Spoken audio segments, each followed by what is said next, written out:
제40장 배도의 기간. 동반구에서는 1700년 이상이나 그리고 서반구에서는 14세기 이상이나 하늘과 땅 사이에 침묵이 계속되어 온 것 같다. 이 긴 기간 동안 하나님으로부터 직접 인간에게 계시를 주셨다는 믿을 만한 기록을 우리는 갖고 있지 않다. 이미 언급한 바와 같이 동반구에서 사도들의 성역 기간은 아마 2세기 전에 끝난 것 같다. 사도들이 죽은 후 미리 예견되고 예언된 바와 같이 배도가 널리 급속하게 진전되었다. 이 대배도를 이루는 과정에 있어서 외부적인 요인과 내부적인 요인이 서로 협력하여 작용하였다. 외부로부터의 붕괴력 중에 가장 크게 작용한 것은 유대교도와 이교도의 반대로 야기된 성구들이 당한 끊임없는 핍박이었다. 회원이었던 많은 사람들과 여권이었던 많은 사람들이 교회를 버렸다. 반면에 소수의 사람들은 핍박의 고난 아래 자극을 받아 더욱 열심이었다. 신앙과 행위의 쇠퇴에 대한 외부 요인을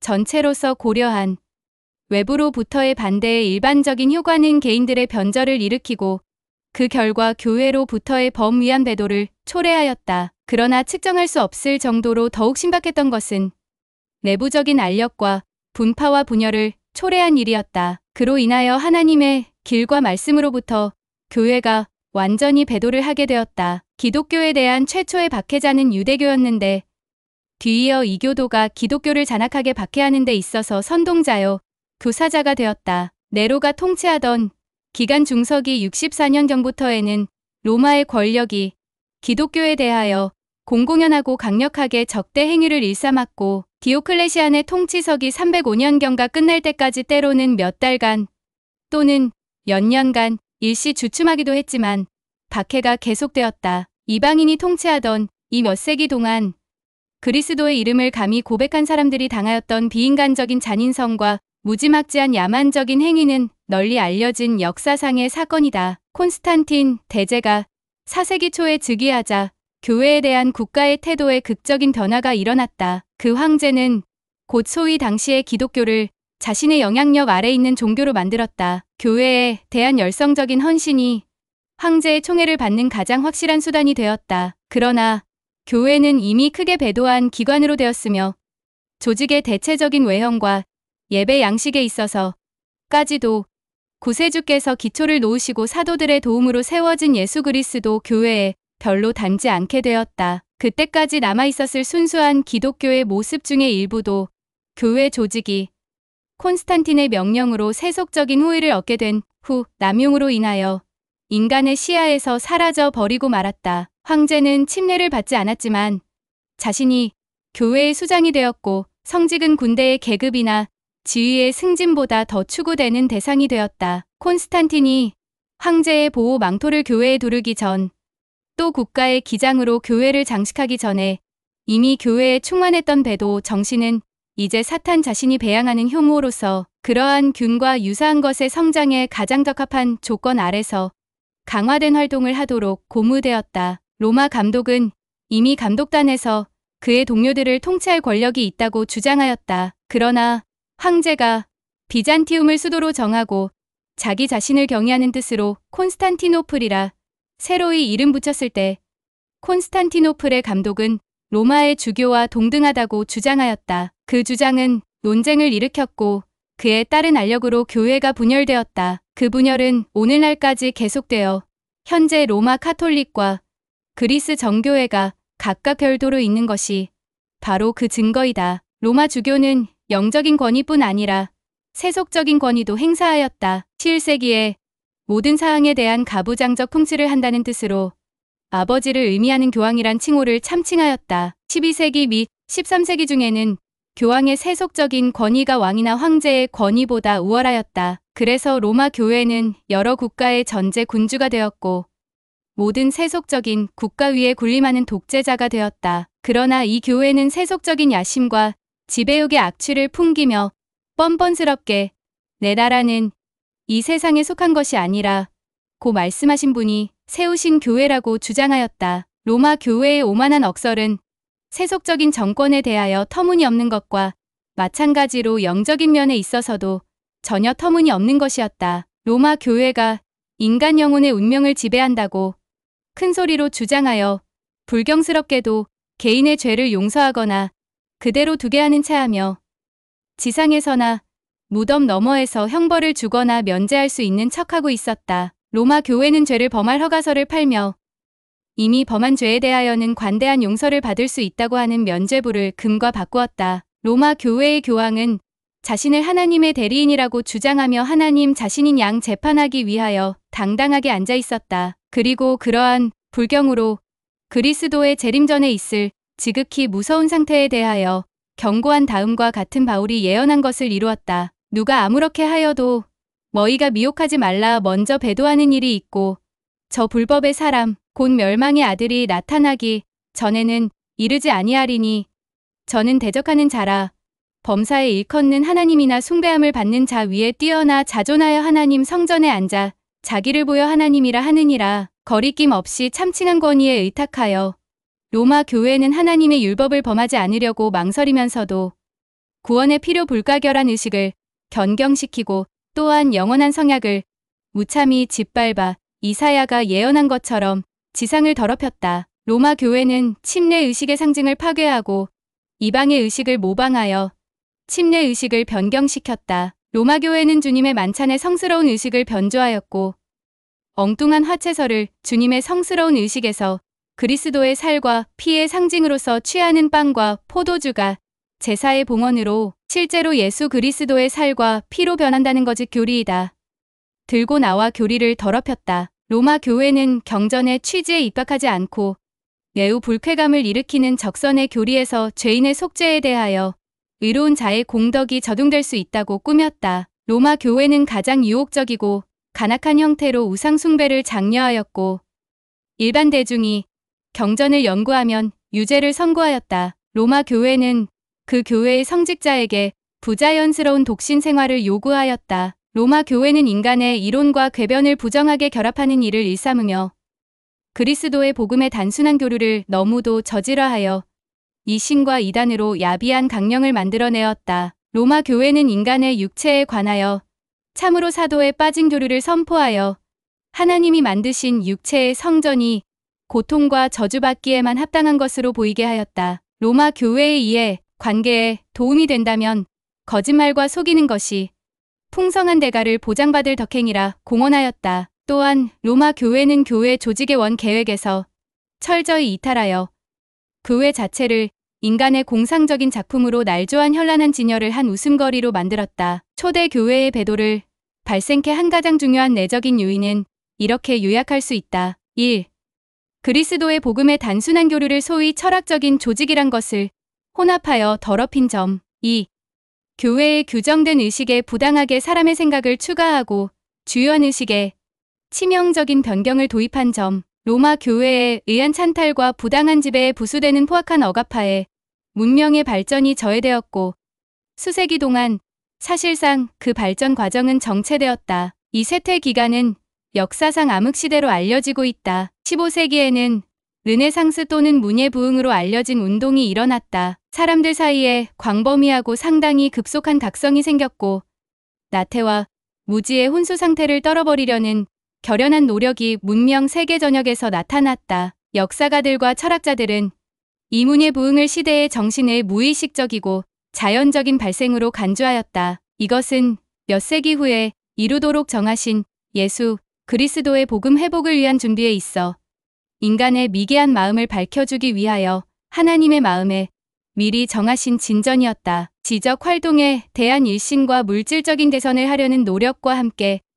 강시 교회의 폭정에 대한 자연적이며 피할 수 없는 항의와 반항이 일어났다. 13세기에 프랑스의 엘비젠시즈가 교회의 전제 정치에 대하여 반기를 들었다. 14세기에는 옥스포드 대학의 존 위클리프가 용감하게 로마 교회와 그 성직자의 부패를 비난하였으며 특히 일반 대중의 경전 공부에 대한 로마 교황의 지도 체제에 의하여 강요된 제안에 대하여 공격하였다. 위클리프는 세상의 성경을 영어로 번역하여 내놓았다. 이와 같은 독립적인 신앙과 행위의 출현에 대하여 교황의 교회는 힘으로 억누르고 처벌하려 했다. 엘비젠시즈는 비인간적인 잔인한 고문을 당하고 무참하게 살해되었다. 위클리프는 매정하고 끈덕진 핍박의 대상이 되었다. 비록 위클리프가 자기 집에서 죽었으나 로마 교회는 그의 시체를 파내어 불살라 그 죄를 주위에 흩을 때까지 앙심을 풀지 않았다. 프라하의 존 후스와 제롬은 유럽 대륙에서 교황 전제에 반대하는 선동을 한 사람들로 유명하였는데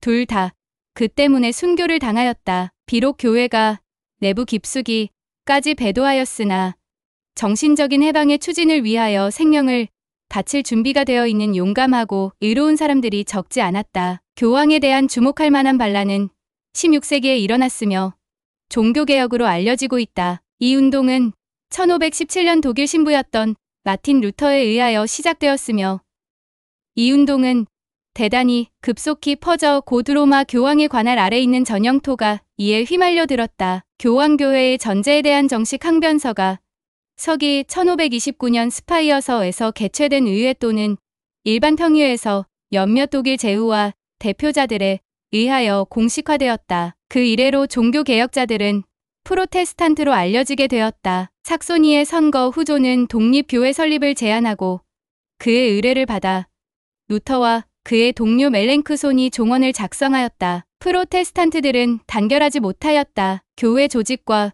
교리에 관한 사항에 대하여 그들을 인도하실 하나님의 권능이 없어 그들은 인간의 갖가지 방법에 따르게 되어 밖으로부터 공격을 받으면서 내부로는 분열되었다. 로마 교회는 단단히 결심한 적과 마주쳐 극단적으로 잔인한 짓을 행하기를 주저하지 않았다. 15세기 후반에 종교재판소라는 악명 높은 신성을 더럽히는 이름 아래 세워진 종교재판법정은 종교개혁 시기에 야만스럽게 잔인한 짓을 하였으며 은밀하게 이단으로 고소된 사람에 대하여 형언할 수 없는 고문을 가하였다. 루터에 의하여 시작된 종교개혁의 초기에 영국 왕 헨리 8세는 교황의 지지자라 선언하여 교황으로부터 신앙의 옹호자라는 칭호를 포상받았다. 그러나 불과 몇 년 후에 바로 이 영국 왕은 교황의 권위를 무시하고 여왕의 시녀와 결혼하기 위하여 캐더린 여왕과 이혼하려고 한 문제 때문에 로마 교회로부터 파문당하였다. 1534년 영국 의회는 수장령십을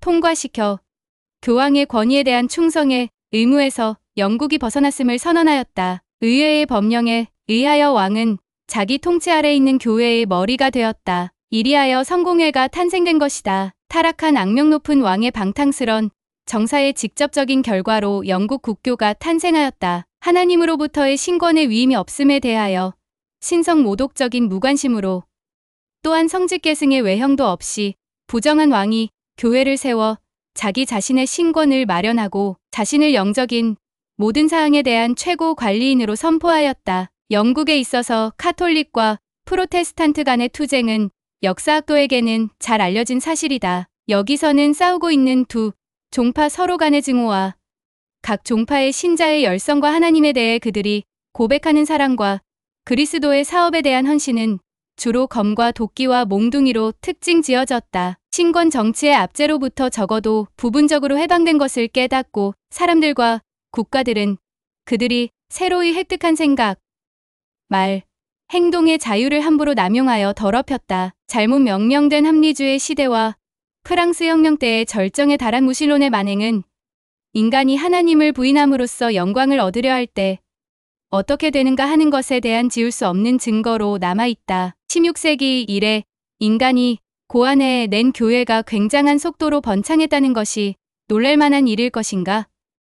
기독교가 그들의 강령이라고 하는 교류를 가진 종교상의 조직이 수백 개에 이른다. 오늘날 사방에서 보라, 그리스도가 여기 있다. 또는 보라, 저기 있다 하는 소리가 들린다. 어떤 종파는 그 종파의 발생 환경을 따라 이름을 붙이기도 하고 영국 국교 어떤 종파는 그들의 유명한 창설자 또는 창립자의 이름을 붙이기도 하였다. 루터 교회, 칼빈 교회, 웨슬리 교회 어떤 종파는 교리의 특성 또는 행정 방법으로 알려졌다. 감리 교회, 장로 교회, 침례 교회, 조합 교회 그러나 1830년에 이르기까지는 예수 그리스도 교회라는 이름이 붙여졌거나 명명된 교회는 지상에 존재하지 않았다. 그 당시 교회라 불리며 계승으로 인하여 권위가 있음을 감히 주장하는 유일한 조직체는 카톨릭 교회뿐이었다. 그런데 이 카톨릭 교회는 수세기 동안 배도하여 왔으며 하나님의 권위를 상실하였고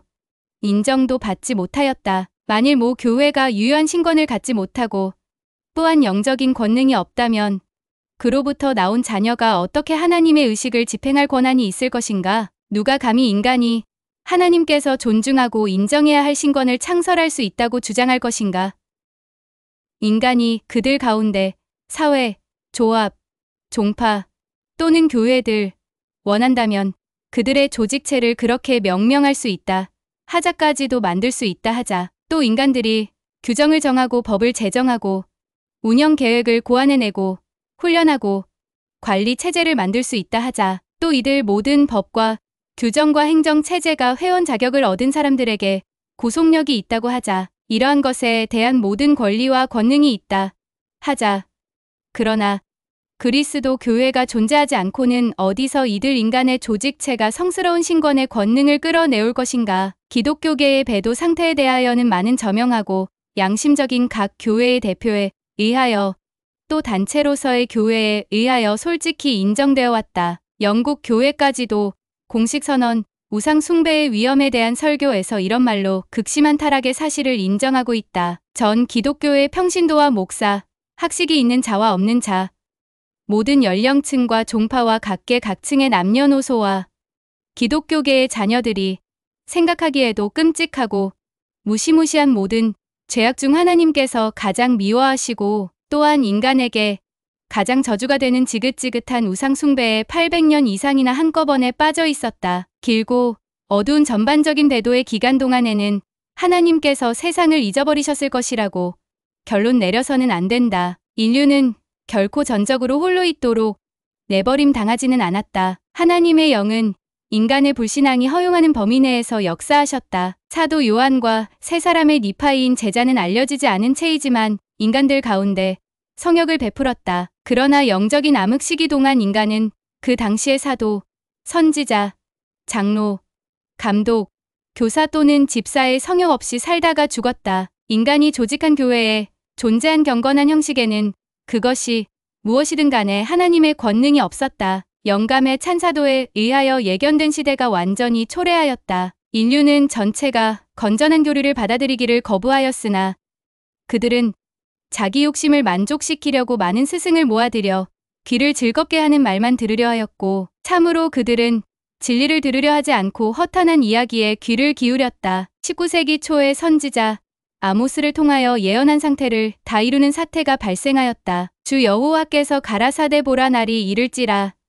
내가 기근을 땅에 보내리니 양식이 없어 주림이 아니며 물이 없어 가람이 아니요 여호와의 말씀을 듣지 못한 기갈이라 사람이 이 바다에서 저 바다까지 북에서 동까지 비틀거리며 여호와의 말씀을 구하려고 달려 왕래하되 얻지 못하리니 전 배도 기간 중 세상을 향해 있는 하늘의 창문은 닫혀 하나님으로부터의 직접적인 계시는 배제되었고 특히 그리스도의 개인적인 성역 또는 시연이 없었다. 인류는 하나님을 알기를 그쳤고 그분을 알았던 옛 선지자와 사도의 말씀을 신비와 환상의 장막으로 가리고 참되고 살아 계신 하나님께서 더 이상 존재하지 않는다고 믿었다. 그분 대신에 각 종파에서는 몸도 지체도 감정도 없고 실체도 없는 존재로 이해할 수 없는 존재를 생각해 내려하였다. 그러나 하늘 나라의 회의에서는 밤길로 접어든 무지의 여러 세기를 지난 후 세상이 진리의 빛으로 새로이 밝혀져야 한다고 결정되었다. 진리의 영인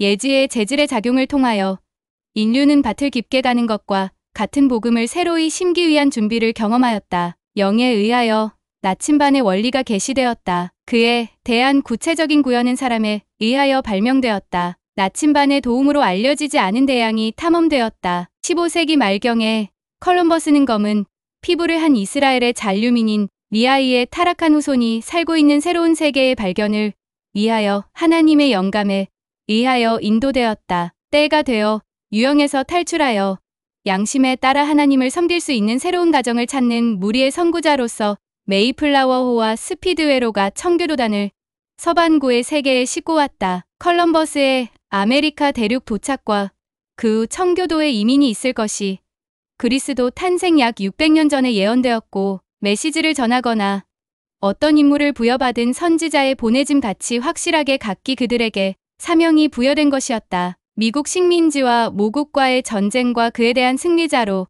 미국이 영원히 왕의 통치에서 벗어날 것이 복음의 회복을 위한 준비 과정으로서 예언되었다. 안정된 정부의 수립과 모든 사람에게 완전한 정치적, 종교적 자유를 약속하는 미국의 헌법을 제정하고 공포할 선택되고 영감받은 사람을 길러내는 시간이 주어졌다. 회복된 복음의 귀중한 씨앗을 아량 없이 굳어지고 편협한 신앙의 가시와 심적 및 영적인 농노제의 계급적 잡초만 생산하기에 적합한 갈지 않은 땅에 뿌리는 것은 적당치 않았다. 예수 그리스도의 복음은 자유의 구현이다. 즉 복음은 그 계율을 받아들이고 순종하는 모든 사람과 국가를 자유롭게 하는 진리이다. 정해진 때에 영원한 아버지와 그의 아들 예수 그리스도가 지상의 인간에게 나타나 때가 찬 경륜의 시대를 열었다.